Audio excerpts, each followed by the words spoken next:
Een Jack and Coke bartender. 'n glas wyn vir my. Tequila is net wat ek nodig het na die dag wat ek gehad het. Ja, my liewe, ons verkoop die drank aan minderjarige kinders. Voorsitter, het jy al ooit gestop en gevra en gewonder? Hoekom nie? Dames en here, voorsitter. Vra jouself, moet drank op 'n jonger ouderdom aan kinders geopenbaar word? Ek en my span, Sureta, Mia en Stacy, is van die mening dat drank nie net slegs 'n volwassene aangeleentheid is nie. Daar is voordele van vroeë blootstelling aan drank. Ek weet. Dit klink dalk nou soos 'n nuwe episode van Keeping Up with the Kardashians, maar ek wil julle vra om nie vinnig die idee net af te skryf nie. Kom ons kyk na die situasie op 'n rasionele vlak. Sureta, watter impak het drank op kinders? Die idee dat drank op 'n jonger ouderdom aan kinders moet blootgestel word om meer oop te wees oor drankgebruik, het sy voordele en sy uitdagings. Ons weet dat die stresvlakke van leerders in die hedendaagse onderwysstelsel besig is om drasties toe te neem. Die druk om goeie akademies te presteer en sosiaal te presteer dra bly tot 'n ongelooflike vlak van spanning. C. Elof, 'n navorser in die tydskrif vir Christelike Wetenskap, 2024, uitgawe. In die artikel, die hantering van leerderwangedrag in sekondêre skole, sê, die literatuur meld dat leerders die volgende stressors ervaar: spanning met vakke, konflik met opvoeders en ander leerders, leerprobleme en baie meer. Mense is voortdurend op soek na maniere om spanning te verlig.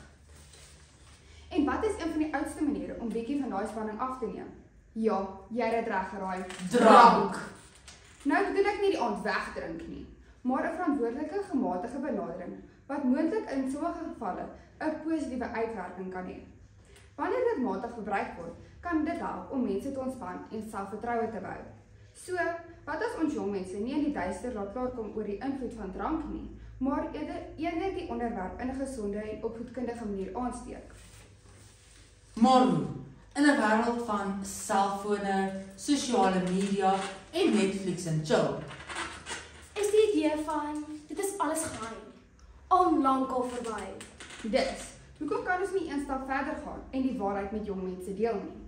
Dalk kan leerders bietjie verantwoordelikheid leer met die wanneer ernstige oop sake met hulle gespeel word. Taboe gesprekke lei na oningeligte besluite, veral onder tieners. Tweedens kan ons nie die leerders vroeër aan die idee van verantwoordelike drankgebruik blootstel nie. Dan loop ons die risiko vir 'n situasie waar hulle onbeholpe en ongemaklik is wanneer hulle uiteindelik met drank in aanraking kom. Volgens die Nasionale Gesondheidsdienste in die artikel die risiko van alkoholmisbruik op www.nhs.ik Junie 2022 kan alkoholmisbruik lei na ongelukke, geweld, onveilige seksuele gedrag en korttermyngeheue-verlies. In plaas van 'n taboe-gedrewe benadering wat leerders probeer verstaan, kan ons jong mense opvoed oor wat verantwoordelike drankgebruik regtig behels. Dit beteken om 'n omgewing te skep waar hulle nie bang is vir die idee van drank nie, maar dit verstaan en weet om gesonde keuses te maak. 'n Wyntjie by Vrydag aand se braai gaan mos niemand seermaak nie. ek stem. Wie hou nie van 'n brandewyntjie nie? Nou hoor ek die ouerwete se stemme. O nee, wat as die kinders die verkeerde idee kry? Wat as nou elke naweek saamkom en dronk word? Juis, Mia, dit bring my by my laaste standpunt. Daar is 'n belangrike verskil tussen die toegang tot drank en die opvoeding oor die verantwoordelike gebruik. Dit is nie bedoel om drank vrylik beskikbaar te maak nie, maar eerder om inligting en gereedskap aan leerders te bied om verantwoordelik te wees, waar hulle uiteindelik in 'n omgewing beland waar hulle moet besluit wat om te doen. Volgens die Mayo Kliniek op www.mayokliniek.org, Mei 2018, in die artikel Alcohol Use Disorder, moet drank altyd versigtig gebruik word om nie in drankmisbruik te oorskakel nie. Hulle beklemtoon die verantwoordelikheid wat daarmee saamgaan. Dit is duidelik dat ons nie die teenwoordigheid van drank moet verheerlik nie, maar dit verantwoordelik benader. Dankie, Sureta. Lyk my drank kan verantwoordelik en gesond aangewend word. Wat dink jy, Mia? Drank moet aan 'n jonger ouderdom aan leerders verskaf word. Ek weet, julle is alreeds waarskynlik skepties. Wanneer ons praat van leerders wat voorsien moet word, dink meeste mense seker aan die ongemaklike 3 uur na skool ete, waar die ouer 'n glas wyn neersit. Maar kom ons kyk na die feite. Eerstens het drank 'n sosiale en ontspannende uitwerking op mense, wat nie net 'n persoonlike ervaring maak nie, maar een wat gesamentlik geniet kan word. Volgens van Rensburg en Engelbregt in die joernaal Studies op alkohol, in die artikel Positiewe en negatiewe effekte van sosiale ondersteuning op die verhouding tussen werkstres en alkoholverbruik, gepubliseer in Desember 2023, het die sosiale invloed verskeie invloede, positief en negatief. Tog is die uitdaging nie om leerders onverskillig toegang tot drank te gee nie. Ek bedoel, wie het al ooit gesien hoe mense glas wyn drink en begin glimlag? Dit help hulle om die dag se spanning af te gooi. En verbeter beslis allebei. Tweedens kan drank 'n positiewe invloed hê op produktiwiteit. Daar is 'n waarheid daarin dat 'n gemagtigde hoeveelheid drank in sekere situasies kan help om kreatiwiteit en fokus te bevorder. Ek gaan nie kla oor die beste manier om kreatief te wees nie. Maar soms kom idees makliker na vore wanneer ons die spanning van die daaglikse take afskud. Geen wonder ek was so geïnspireerd om my ouer taak klaar te maak. Dr. James Anderson, 'n kenner op die gebied van arbeidsproduksie en welstand, stel in die joernaal van studies op alkohol 2020 die verband tussen blootstelling aan alkoholbemarking en minderjarige drinkery is oorsaaklik.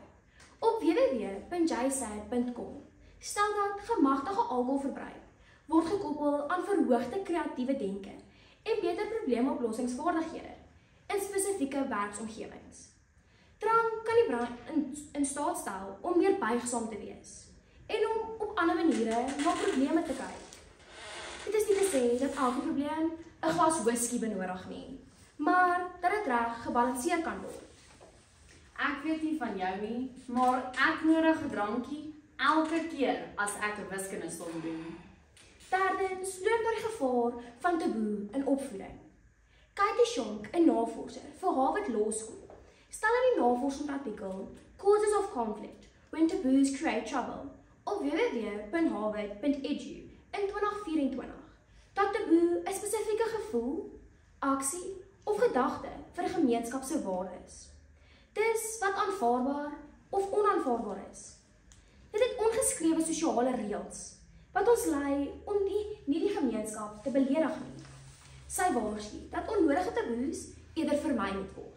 Taboe kan dus wees Vloek, Drink of politieke gesprekke. as ons jong mense blootgestel word aan die idee van drank op 'n gesonde en verantwoordelike manier, kan hulle later in die lewe beter voorbereid wees om hierdie verskeidenheid sosiale en emosionele uitdagings in 'n gebalanseerde manier aan te spreek. Die idee om drank as 'n taboe te behandel, in plaas daarvan om dit as 'n deel van 'n gesonde verhoudings en sosialisering aktiwiteite te beskou, kan lei tot 'n groter geneigtheid tot risikogedrag, wanneer hulle uiteindelik die kans kry om 'n keuse te maak. Daarom moet ons nie drank as sleg of 'n risiko beskou nie, maar eerder iets wat met inligting en opvoeding gebruik kan word. As jy vir iemand in 'n gesellige atmosfeer sê, ek het 'n glas wyn nodig om te ontspan, onthou dat die ontspanning dikwels die sluier is om kreatiwiteit te bevorder. Drank is 'n effense hulpbron in 'n groter en gesonder konteks. Baie dankie Mian. Jy het beslis 'n goeie punt hier. Stacy, wat drink of dink jy? Ons is almal bewus van die negatiewe sienings oor drank, veral wanneer dit by jong mense verband hou. Maar weer eens moet ons 'n ander perspektief probeer. Eerstens het alkohol die potensiaal om 'n positiewe impak op verhoudings te hê. Daar is niks niets oor die feit dat kulture wêreldwyd alkohol as 'n middel van sosiale verbinding gebruik nie. Dit is nie net iets wat in flieks gesien word nie, maar die werklikheid in baie sosiale situasies, van huwelike tot vriendskapsbande. Dikwels help 'n glas wyn om die gees op te vrolik, geselskap te fasiliteer en om mense te verbind. Dr. Ashley Wheat, hoofskrywer en PhD vernoot by die Universiteit van Buffalo Navorsingsinstituut, stel op www.buffalo.com 20 Junie 2017 dat dit lyk dat saamdrink eerder as apart duidelik goed is vir verhoudings. Wanneer jy die eerste keer iemand ontmoet en 'n glas wyn deel, voel die geselskap maklik en natuurlik, Daar is iets aan die sosiale en ontspannende effek van drank, wat meer mense gemaklik maak voel en meer oopstel. Dit is nie net om idees te bevorder nie, maar ook om te sê dat dit 'n goeie hulpmiddel kan wees om gesonde en positiewe verhoudings te bou. Tweedens kan drankgebruik vertroue bevorder. Ons weet almal die opbou van vertroue in enige verhouding is die sleutel tot sukses, maar dit is dikwels nie maklik nie. Jong mense wat in 'n omgewing groot word waar drank as 'n negatiewe faktor beskou word, sal soms sukkel om hierdie balans te handhaaf. Maar as ons die idee van drank en gemagtigheid insluit as deel van gesonde sosialisering, sal dit hulle toelaat om 'n verantwoordelike verhouding met drank te bou en vertroue te bevorder.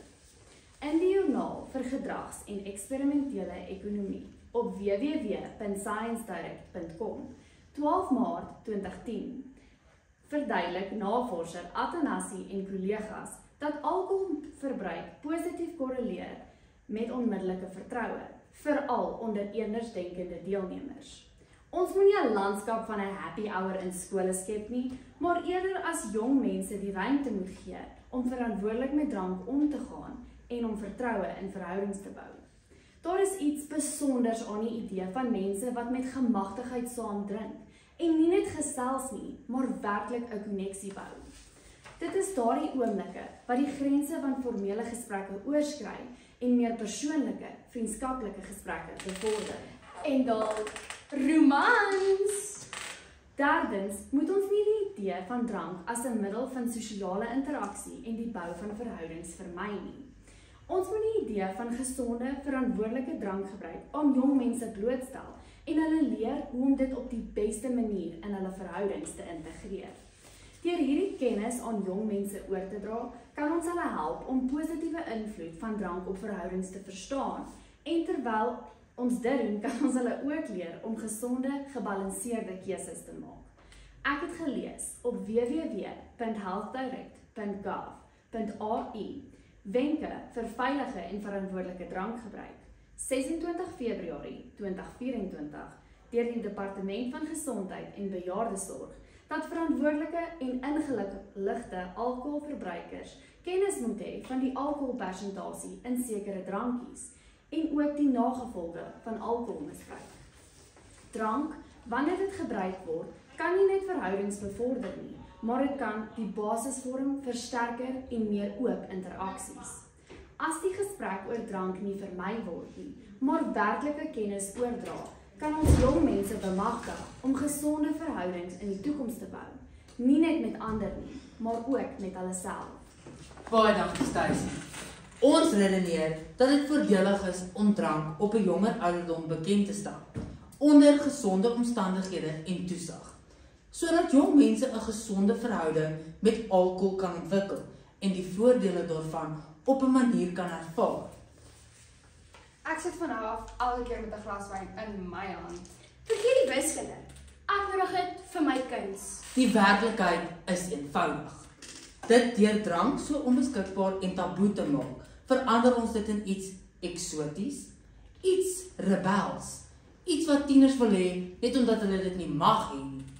Maar as ons meer natuurlik daarmee groot word, dan raak drank net nog 'n deel van die lewe, soos Breinbrood. Matriek, eksamen. En ons onewige huiswerk. So ja, gee vir jou kinders 'n klein slukkie, nie om hulle te bederf nie, maar om hulle te leer dat volwassenheid met 'n glas begin, maar met die wysheid om dit te weet wanneer om dit neer te sit.